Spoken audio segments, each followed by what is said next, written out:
Welcome back. 100 years ago today, Captain Scott and his team arrived at the South Pole, but their hopes of being the first to reach the world's most southerly point were dashed when they discovered that another team, led by the Norwegian explorer Roald Amundsen, had arrived a month earlier. Scott's team all died on the return journey, but the anniversary of their arrival is being marked by an event stressing the scientific achievements of the expedition. Our science editor Tom Clark reports now from Cambridge. This is Robert Falcon Scott and his men setting out for the South Pole. They arrived, of course, a month after Norwegian Roald Amundsen had planted his flag. Scott and his party all perished on the way back. But what does Scott represent today?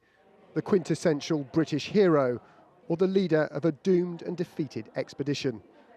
It's a question that still hangs 100 years on as people gather at this exhibition in memory of Scott and the men he led. This centenary celebrates the achievement of Scott and his men at reaching the South Pole, not their agonising death just a couple of months later on their way back, for which they're arguably most famous. It focuses on the scientific achievements of the expedition as a whole, and that can be seen as an attempt, although no one's saying it explicitly, to restore Scott's reputation. Scott took 12 scientists with him to Antarctica, though their leader, Dr. Edward Wilson, sitting here on the right, died with Scott. Their research lives on. The science programme was not starved of logistical resource in order to attain the pole, and I think that's a mark of Scott's expeditions, that they did focus on the science, and indeed the scientific legacy lives on today. Some measurements they took, like lake levels in Antarctica, remain the earliest data points used by scientists studying the continent's changing climate today.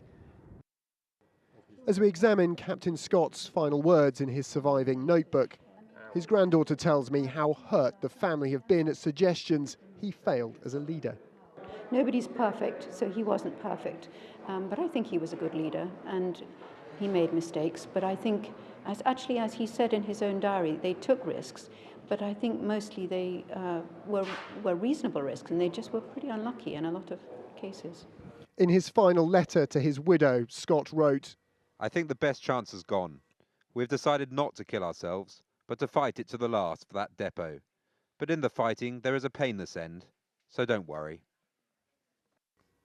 In truth, Scott's end must have been anything but painless.